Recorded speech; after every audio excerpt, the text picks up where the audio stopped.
Beneath the molten sun of the Canaanite plains, where the air quivered with heat and the scent of burning incense, there existed a name that was not merely spoken.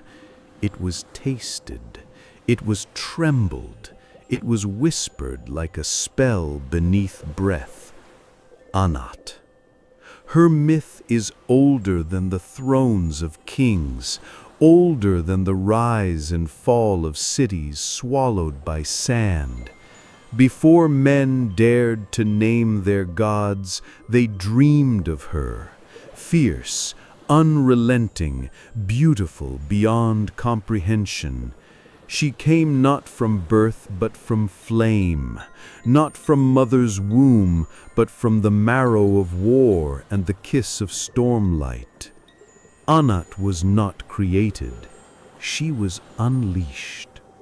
The priests say she walked barefoot across bloodied stone, that her skin held the perfume of both crushed jasmine and drying gore. Her presence stirred the soil. Wild poppies bloomed where her feet touched, redder than any mortal blossom, as though the earth bled for her and loved it.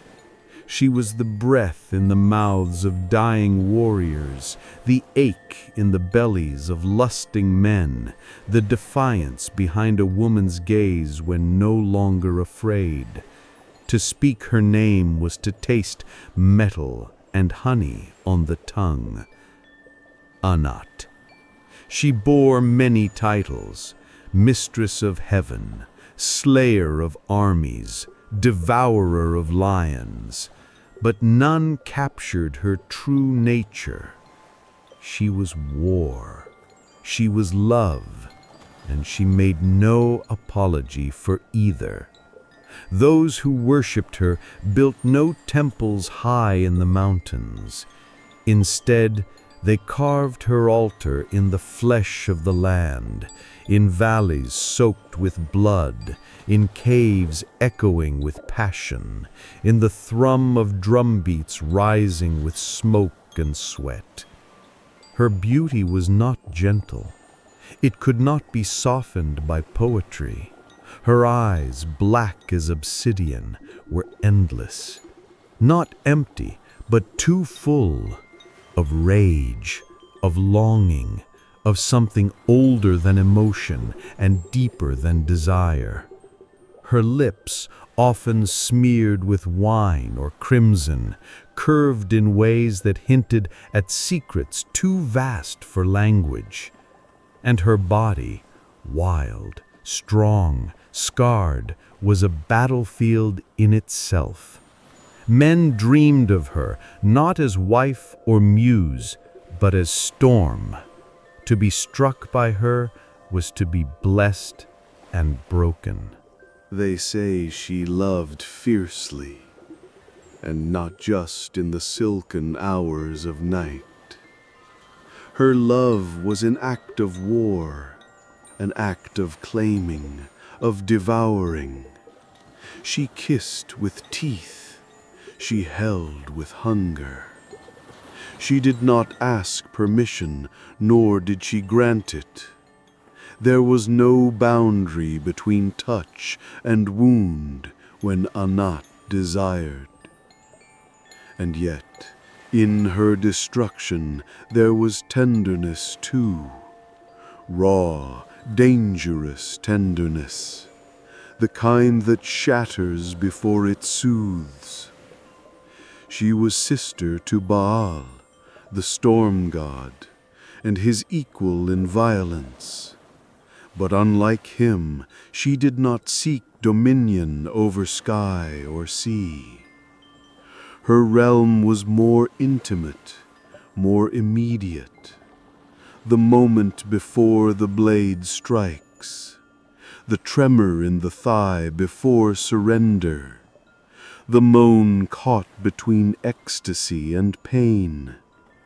She was a goddess of moments, fleeting, unforgettable, carved into memory like burn marks into skin. The scribes of Ugarit, with trembling hands, recorded her myth in clay. Their tablets still survive, buried beneath centuries of dust and conquest. In one fragment, barely preserved, it is written, "She rose with a crown of serpents. Her thighs were strong as cedar, her hands wet with blood. In her mouth were the names of the dead, and in her breath the longing of the living." Poets dared to sing of her in wine-stained verses, their voices low, their eyes darkened with desire or dread. Women lit candles of myrrh in her honor, praying not for safety, but for freedom, from silence, from shame, from softness. Men went to war in her name, believing that if they died beneath her gaze, even agony would become divine. But behind every altar and beneath every offering there pulsed an unspoken truth. Anat was not whole, not in the way mortals understand wholeness.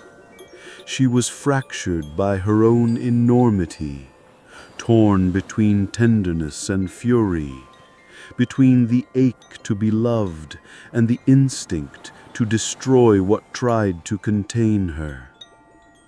Her stories are filled with blood, yes, but also with silence, with moments of stillness after carnage, when she stood alone in fields of the dead and did not smile.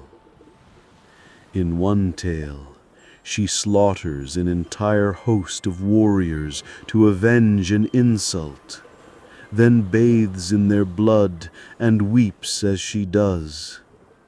Not for them, but for something unnameable within herself. A hunger she cannot still, a grief she cannot voice. It is in these contradictions that her myth breathes, these beautiful, terrible truths that make her not merely a goddess, but a mirror, one that reflects our own savagery, our own tenderness, our own longing to be both invincible and loved. She did not descend from the heavens like a gift. She emerged from the wound between chaos and creation. She is the drumbeat that calls the body to war, and the whisper that draws the soul to its knees. And yet, for all her rage, all her wildness, there remains a question, one that even the gods could not answer. What does Anat desire? What truly moves the heart of the goddess who slays armies and kisses like flame? Is it love? Is it surrender? Is it to be understood? Or is it something else, something darker? The ache of being eternal and untouched, feared but never fully known. We do not know. We may never know. But her myth endures because it asks the question again and again, in every generation, in every war, in every lover who confuses pain with passion, in every woman who refuses to choose between softness and strength. Anat lives in all of them. She walks among us still, unseen but deeply felt, in the dust that clings to your skin after desire, in the heartbeat before you strike, in the silence after a scream. She is there. And so this story is not merely hers, it is ours. To tell it is to awaken something primal, something sacred and forbidden. The memory of a goddess who did not come to save, but to reveal, who offers not comfort, but fire, not peace, but truth, and for those brave enough to follow her path, not worship, but transformation. So we begin not with a birth, but with a question. What happens when a goddess of war falls in love? And what happens to the world when that love burns brighter than her blade? Anat was not made of stone and fire alone. Beneath her crimson-stained armor, beneath the battle songs and temple chants, there was a being more complex than any tale dared admit. She did not live for war. She endured it. She did not crave blood. She used it as a language.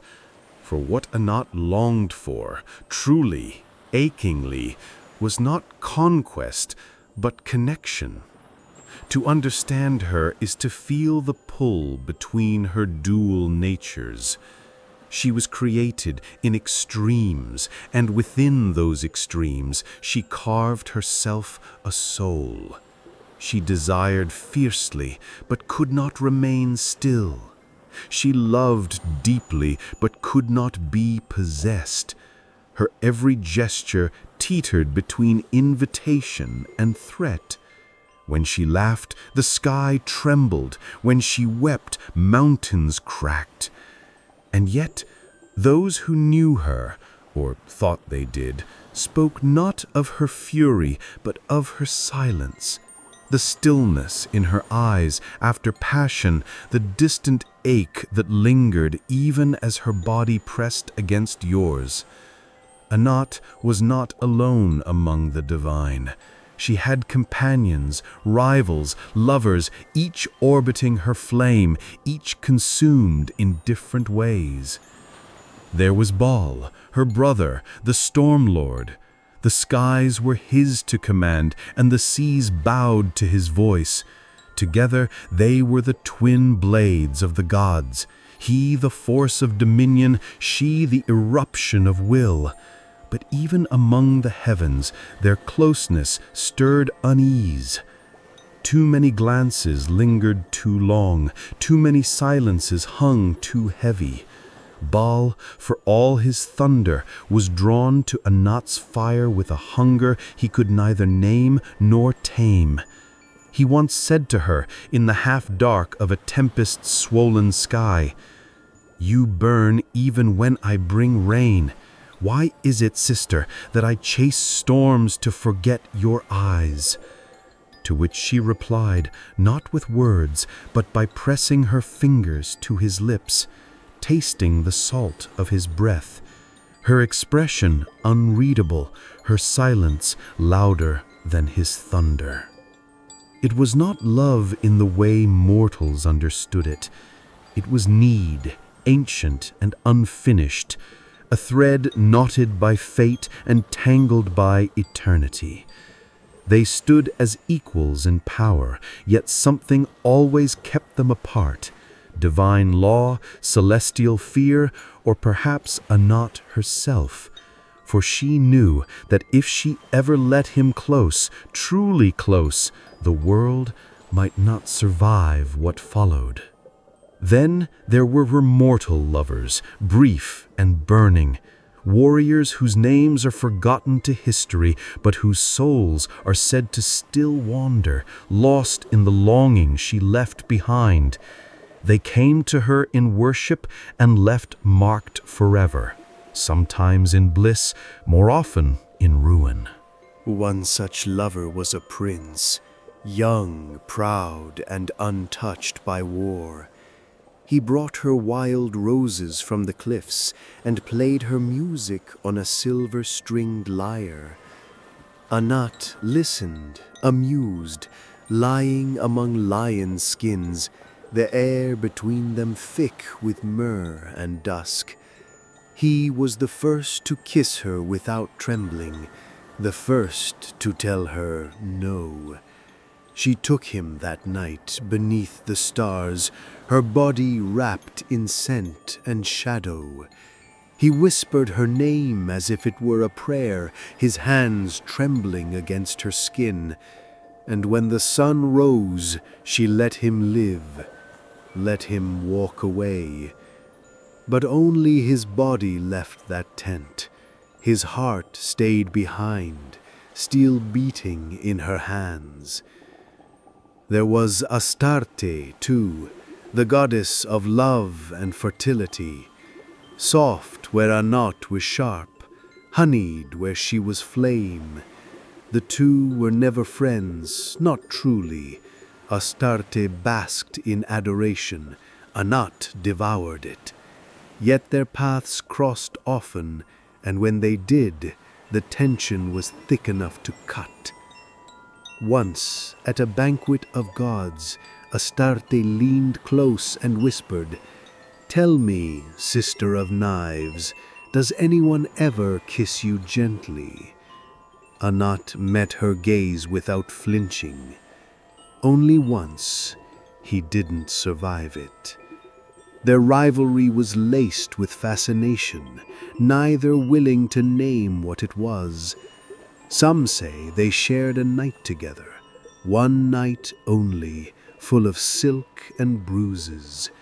Others say they nearly destroyed each other in a jealous storm. The truth, as always with Anat, lies somewhere in between.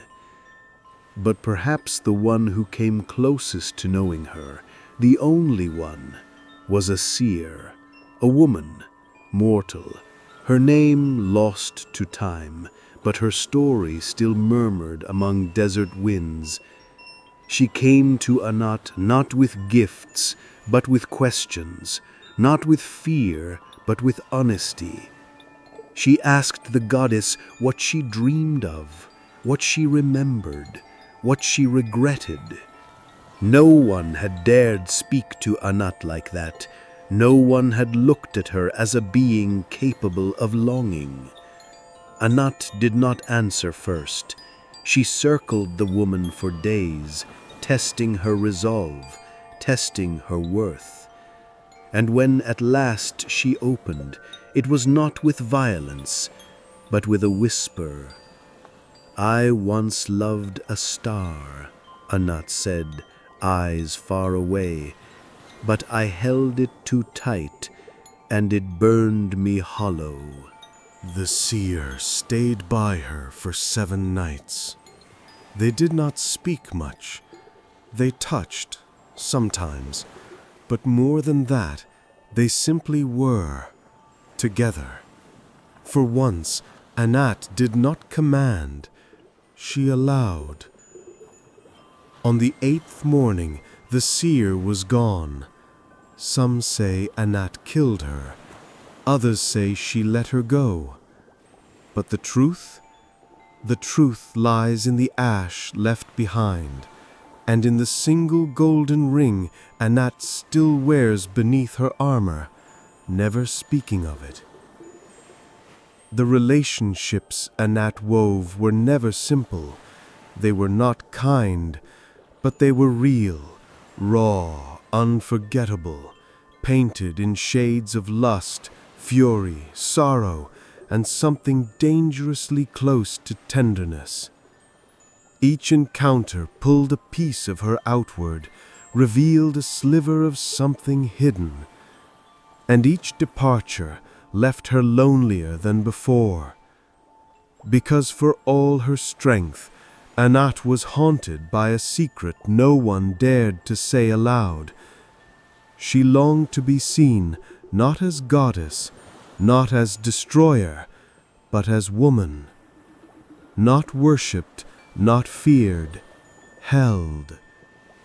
Yet how does the divine allow such a thing? How does a being made of war and flame surrender to touch without turning it to ash? She could not, or would not. And so she surrounded herself with echoes of men who loved her and died, of women who challenged her and vanished, of gods who wanted her and never dared say so. Her world was full, but never complete.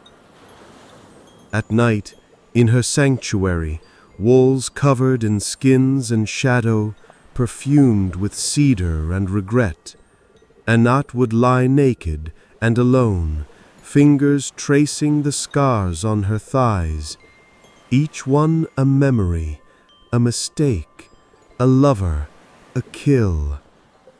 And in those moments, she was neither goddess nor myth. She was simply Anat, still burning, still aching, still waiting for a touch that would not tremble. She had always known desire. It coursed through her like lightning through dark water, unpredictable and divine. She fed it with blood and touch, with conquest and communion. But until that season name, her days were full of war. Cities fell at her feet, their gates splintered by her will. Kings wept and bowed, not for mercy, but because they felt something close to rapture in her presence. She wore their offerings like jewelry, necklaces of bone, crowns stolen from broken heads. Yet it was not enough. Each victory made her feel more hollow, each death more silent. What Anat longed for now was not submission, not obedience. She longed to be met, not beneath her, not beneath, equal. And so, when the messenger came, barefoot, trembling, with a mouth full of sand and eyes full of dread, she knew the moment he spoke the name that something old inside her would never again sleep. Mot, the god of death, the devourer, he who ruled not with flame or storm, but with silence, with decay, with the slow unraveling of all things. He was not like Baal, loud and lightning-laced. Mot did not rage. He consumed. And now he had declared war. Not with armies, not with noise, but with a single message carved into the skin of a sacrificed bull and thrown at the threshold of Anat's sanctuary. Even gods must die. Anat held the hide in her hands for a long time. She traced the lines of the blade, smelled the rot still clinging to the flesh, and for the first time in centuries she felt something shift beneath her skin. Not rage, not bloodlust. Intrigue. Because there was desire in the insult. There was invitation in the threat. And Mot, for all his terror, was beautiful in his stillness. She remembered him, not from words or temples, but from something deeper. A meeting once, long ago, in a dream or a memory, or something in between. He had stood at the edge of the underworld, eyes the color of dust and time, and said nothing. But she remembered the way he looked at her, as if he already knew her ending, as if he had tasted her name before she ever spoke it. She had never forgotten. Now he summoned her, not in lust, not in love, but in defiance. And Anat, goddess of passion and fury, felt something she had never allowed herself to feel before. Fear. Not of death, never of death, but of what she might become if she let herself feel too much, too deeply for a god who did not burn, who would not touch her in hunger, but in silence. Baal warned her. He means to pull you into shadow, her brother said, his storm-choked voice heavy with worry. He'll not match your fire, he'll bury it. Anat looked out over the dunes, her body wrapped in nothing but a cloak of crimson silk and sweat. I am not afraid of his dark, she whispered. I'm afraid of what part of me belongs to it. And so she went, not with an army, not with a blade. She went alone, barefoot through the night, beneath a moon that seemed to follow her like a lover's eye. Her body, though divine, ached. Her mouth was dry, and every step closer to Mot's domain felt like falling into a memory she did not want to recover. She found him waiting. No throne, no ritual, just Mot, seated on stone, skin pale as ash, hands folded over his knees. You came, he said. She tilted her head, eyes narrowed. I summoned. He did not smile, but his voice dipped like a touch along her spine. No, I offered. There is a difference. He stood slowly, and as he did, the air around them cooled. She felt it immediately. Her heat faltered, her pulse slowed, her body, usually alight with tension, stilled. It was not surrender, it was recognition. You want to kill me? She asked. No, Mot said simply. I want to know if you're real. The words pierced her more than any blade. Real? Not feared, not worshipped, not desired. Real. And suddenly, everything she'd buried surged. Anat stepped forward, her face inches from his. You dare name me a myth? He dare, he murmured, because myths do not ache. And then she kissed him. It was not the kiss of seduction, not fire, not even hunger. It was a question, one she had never dared ask. Can someone like you, so still, so cold, hold someone like me and not break? And he answered, not with his mouth, but with the way he touched her, gently, slowly, as if she might vanish, as if somehow, beneath all her fury, she was fragile.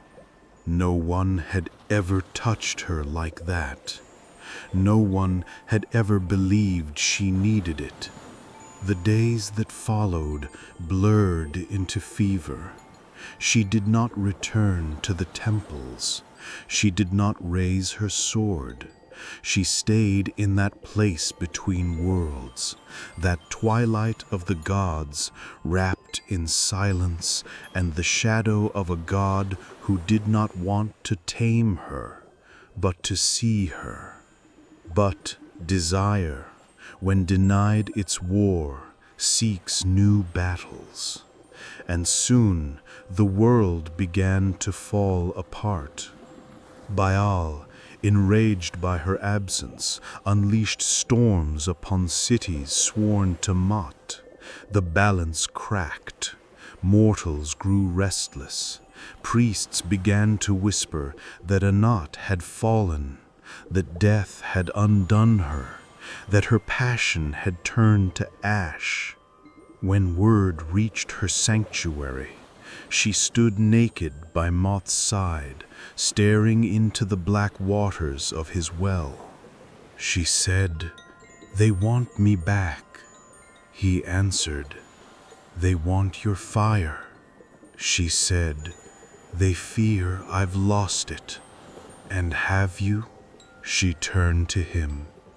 "No, but I've given it to someone else." His fingers touched her cheek then, and for the first time she saw sorrow in his eyes. He said, "You cannot stay. If you do, you will cease to be who you are." And he was right, because Anat's desire, though primal, was not selfish. She did not burn for herself alone. She burned for the world, for those who touched and wept and fought and died. If she stayed with him, she would become soft, still, silent. If she returned, she would bleed. She kissed him one last time, and this time it was fire. And she said, "I loved you in the silence, but I was born in the scream." Then she turned, and the goddess of war walked back into flame. But she did not forget. She carried Mot's touch like a second skin. She fought with a new ache. She loved with a new fear.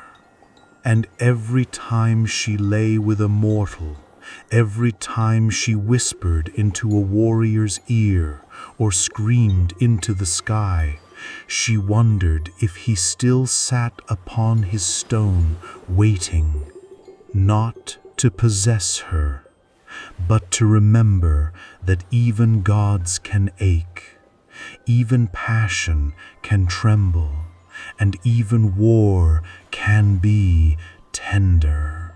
The sky split the moment she returned, not with thunder, but with silence so vast it made the gods themselves pause. The wind stopped, the birds did not cry, even the sea, raging as Baal's fury poured across it, stilled as though it knew what was coming. Anat stood at the edge of the battlefield, alone. Her feet were bare. Her hair, once braided with silver thread, now fell wild around her shoulders, a veil of storm-dark silk. Her skin shimmered with sweat and ash. She smelled of jasmine and lightning, of death, of desire, of memory. The earth trembled beneath her, not from fear, but anticipation. Across the plain, Baal waited. His army stood behind him, blades lifted in prayer, eyes turned toward the heavens. But it was not heaven that answered, it was her. She had not come to stop the war. She had come to become it. Their eyes met, brother, sister, storm and flame. God of sky, goddess of fire. His voice broke the stillness. You walk beside moat. Her voice answered without echo. I walked inside him. I walk beside no one. The truth hung between them like smoke. He had called her back with blood and fire, and she had come, but not for him, not for any god. She came because something inside her had fractured and would not mend, because love, once awakened, cannot sleep, because she had tasted silence and it had made her scream. She raised her hand slowly. The sky did not darken, it blushed, and then it began. The gods did not speak of what happened next, not fully, not even in whispers. It was too much, too sacred, too shameful, too divine. But the stories survived. In fragments, in fevered songs, in the shaking voices of those who saw. Anat did not charge. She moved, as though dancing, as though seducing the very air. Every step brought fire. Her breath ignited the wind. Her fingers curled, and soldiers fell, not dead, but dreaming, taken by visions of her skin, her voice, her gaze as it met theirs in a final moment of divine ecstasy. She walked through the heart of the war as if it were her garden. And when she reached Baal, when the last of the air had fled the battlefield, she did not raise her blade. She raised her mouth. He whispered her name once, and she kissed him. It was not a kiss of reunion, not peace, not forgiveness. It was a kiss of undoing. Her lips pressed to his, and every storm he held collapsed.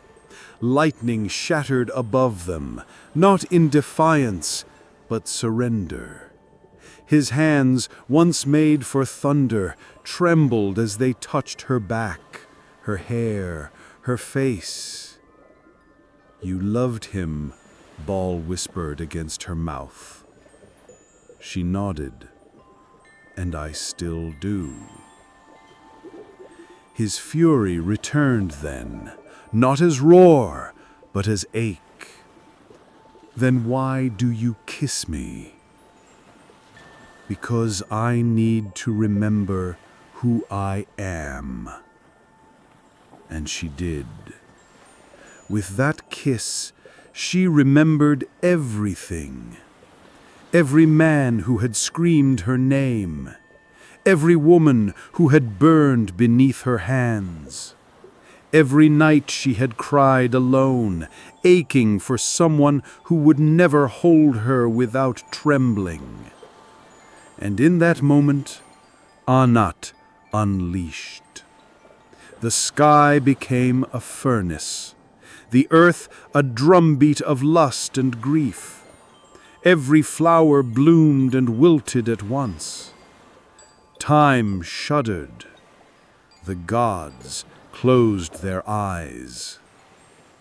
Her power exploded, not in battle cries, but in moans.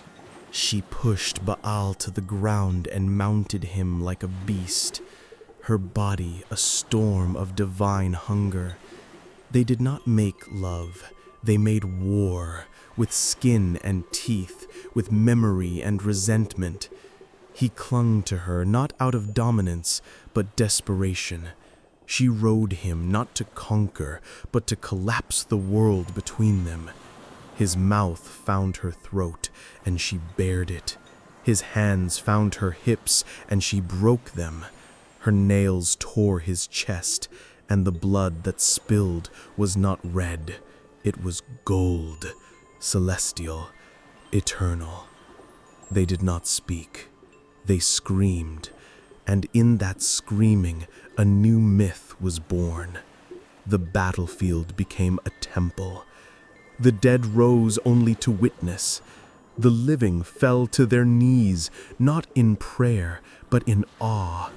It was the union of gods, not made for softness, not made for love, but driven by a need so primal, so divine, that it threatened to unravel the fabric of what was. And then, silence. She lay atop him, breath ragged, body glowing with heat and tears.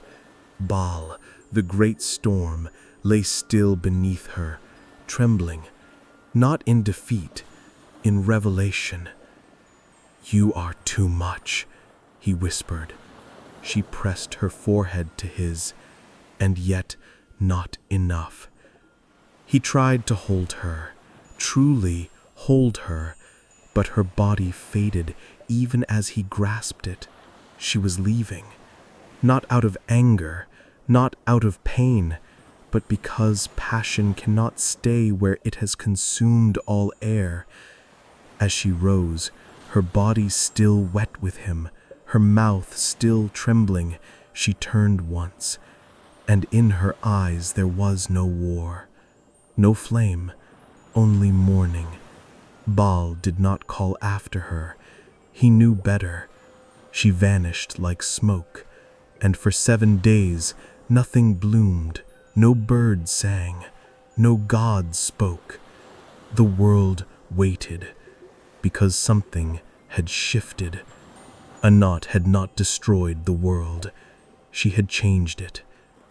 And in her wake she left not ruin, but remembrance, the feel of her heat, the echo of her cry, the silence of her absence. They say even Mot felt it, deep in his shadowed realm, a ripple in the still waters. He closed his eyes and smiled, just once, because he knew. She had chosen neither him nor Baal. She had chosen herself. But her heart was no longer untouched. It beat now, cracked open, filled with things she could not name. And from that wound, a new passion bloomed. Not conquest, not surrender, but something human, something terrible, something divine. The fires of the battlefield had gone cold. The skies, once split open by divine desire, now lay heavy with the scent of rain and ash. The gods had withdrawn to their thrones. The mortals buried their dead with shaking hands and could not speak of what they had seen, not because they did not remember, but because they remembered too well. Anat was gone. Not vanished, not erased, but changed. The path she had taken led away from the places where war cried loudest and worship burned brightest. She moved now in the quiet places, between breath and memory, between longing and release. Her fire had not dimmed, but it no longer demanded to be fed by destruction. It had evolved, refined itself into something deeper, something sacred. In the shadow of her absence, the world began to change. The warriors who had once carved her name into their blades now painted it on their skin, not to beg for victory, but to carry her like a memory. They fought more slowly now. Some chose not to fight at all.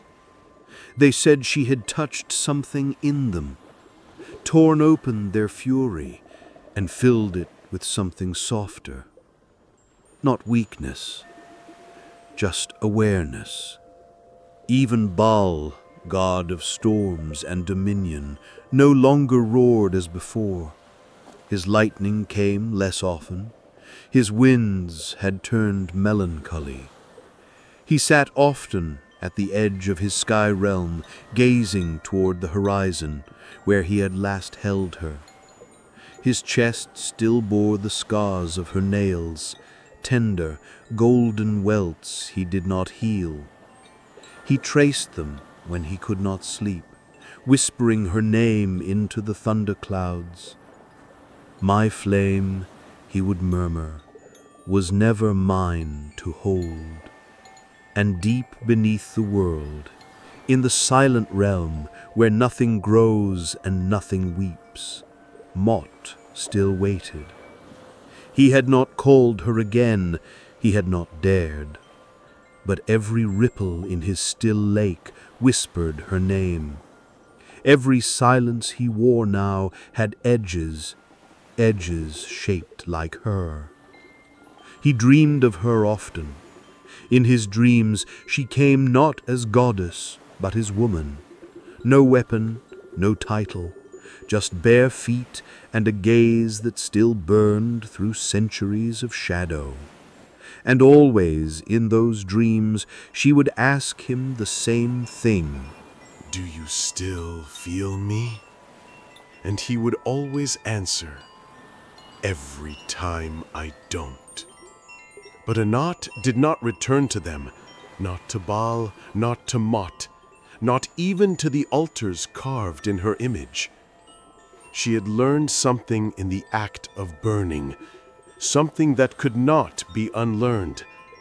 She had tasted herself fully, her rage, her longing, her grief, her tenderness, and found that she was more than the myth they had made of her.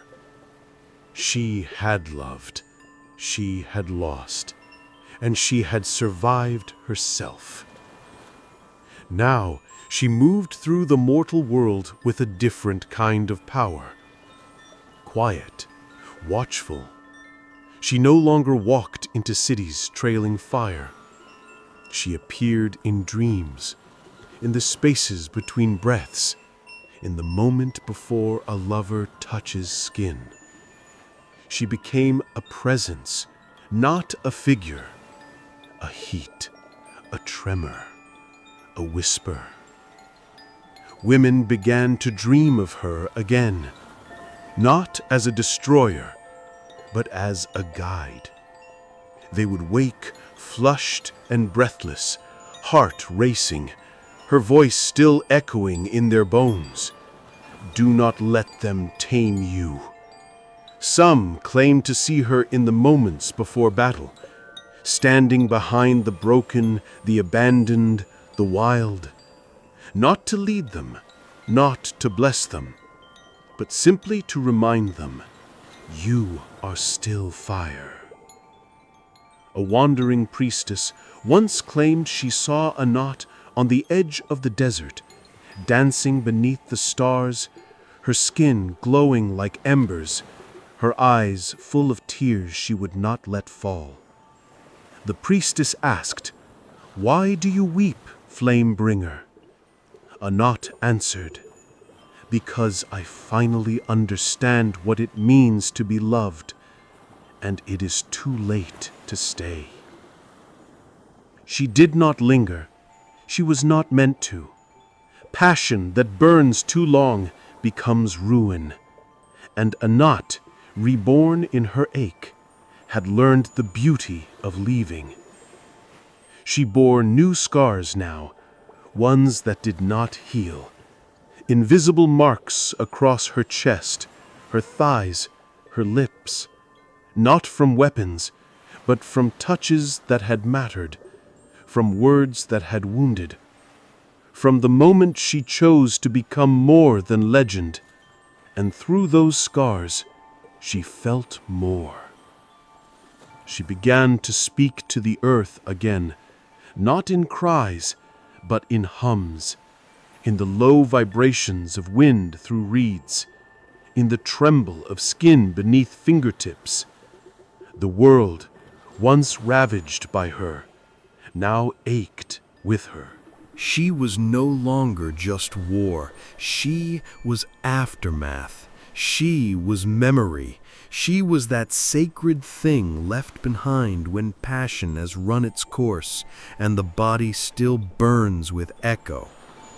And though her body had once belonged to war, it now belonged to feeling, to every woman who claimed her pleasure, to every man who dared to ache without shame, to every soul who trembled in the moment before surrender and said yes, fully, without apology. That was Anat's temple now. Not stone, not flame, but flesh and breath and longing. Baal built a statue of her in the clouds unasked. He sculpted her form from stormlight and red sky, and each evening when the sun slipped low, her shape burned across the horizon. But she never looked down.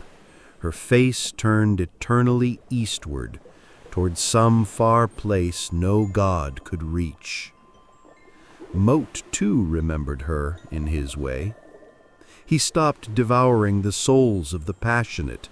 He let them linger. Those who died with longing still hot in their veins, he let them hum. He let them remember. And sometimes, when the underworld is quiet enough, you can hear the sound of her laugh. Soft, distant, impossible. And yet there, because Anat had not vanished, she had become presence itself. She had transcended the myth.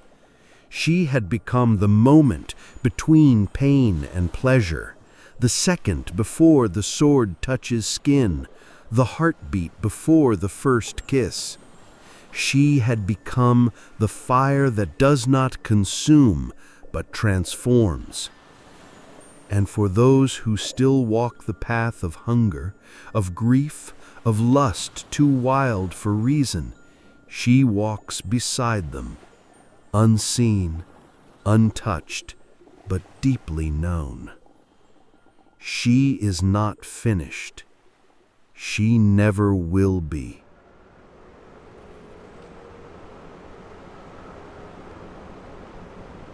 Can you feel it? That tremble in the silence, like skin just before the first touch. That breath that catches in your throat for no reason. That ache, warm, unspoken, that lives beneath the ribs where no name belongs. That is where she lingers. That is where Anat now resides. Her myth was never meant to rest on stone tablets or crumble with ruined temples. It was always meant to live inside you, in the marrow, in the dreams you dare not speak, in the wildness that pulses just beneath the surface of control. Because Anat was never just a goddess of war.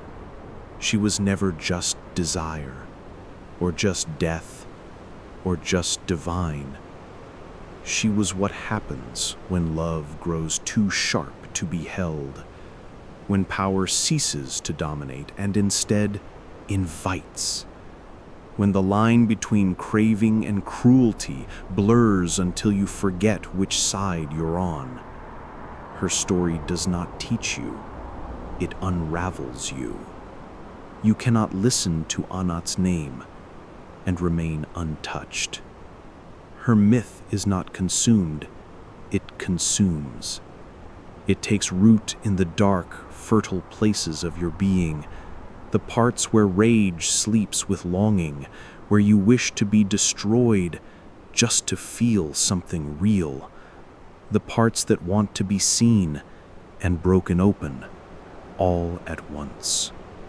This is the truth she leaves behind. Love is violence. Not always with blade or fire, but with exposure, with surrender, and to be loved truly is to risk annihilation. Is that not what Anat did, again and again? She gave herself to passion, not in fragments, not behind veils, but fully, furiously. She loved Baal with the hunger of storms, kissed Mot with the defiance of the living, touched mortals with a tenderness they could barely survive. And each time she burned for it. But she never apologized, never dimmed herself to be gentler, more palatable, more acceptable. She was soft because she was fierce. She was divine because she was flawed, and every scar she carried was a testament to feeling without fear. Ask yourself, when did you last allow yourself that? To crave without shame, to speak a truth so raw it ached, to want something so much it made you tremble. Anat does not teach modesty, she teaches immensity. The immensity of being alive, of wanting, of failing, of holding someone too tightly and still letting them go. Even in her silence now, she whispers. She whispers to the woman who stands at the edge of a bed, unsure if she deserves to be touched. To the man who clenches his fists instead of his heart. To the one who walks alone at night, wanting someone to see them, but too afraid to ask. She whispers, "You are allowed to burn." She whispers, "Your ache is holy." This is the aftertaste of her myth, not a moral, but a mirror. She shows you who you are when you stop pretending. She dares you to live without armor, to bleed where others hide. And in doing so, she does not promise peace, she promises something truer. Because passion does not promise joy, it offers no guarantees, no safety. It only asks, will you feel me fully or not at all? Anat never wanted worship, she wanted witness. And in every eye that ever met hers, every soul that dared to touch her even for a breath, something was changed, not fixed, not purified, but made more real. Even Baal in all his grandeur learned to soften, even Mot in his stillness learned to ache. So now when the winds shift at dusk, when the jasmine blooms where no garden grows, when your skin remembers a touch that never happened, you know she is still moving. She is still becoming. And she invites you to do the same. To cast off the parts of you shaped only by duty or silence. To embrace the contradictions that live inside. Lover and fighter, soft and unrelenting, sacred and profane. She asks nothing of you, only that you feel. Because what remains of Anat is not myth, it is permission. Permission to want, permission to rage, permission to weep in the arms of a stranger and call it holy.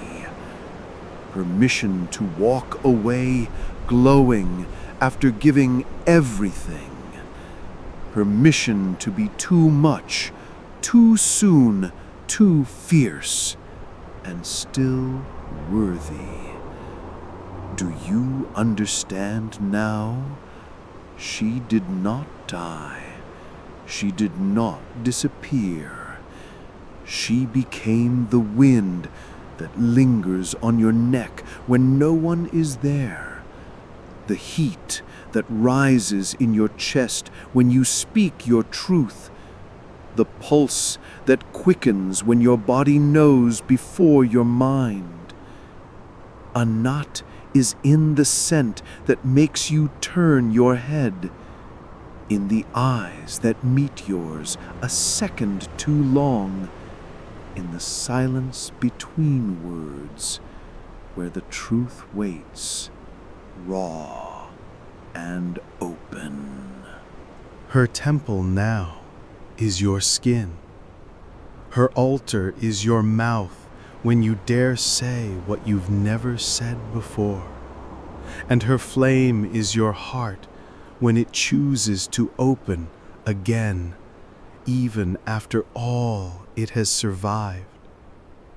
So carry her, not as a story, but as a secret you live. Let her name fall from your lips not in prayer, but in promise, a promise to be wild, to be tender, to be whole. And if you ever forget, if the world tells you to quiet down, to harden, to behave, close your eyes, listen. She is still whispering, you are fire, you are ache, you are divine. Do not forget. And somewhere far beyond the edge of the known world, a woman walks barefoot through flame. Her body is smoke and curve and hunger. Her eyes are dark with memory, and her mouth is wet with the taste of gods and men. She smiles, not because she is finished, but because she is eternal. Anat, she does not end. She echoes inside you, right now, always.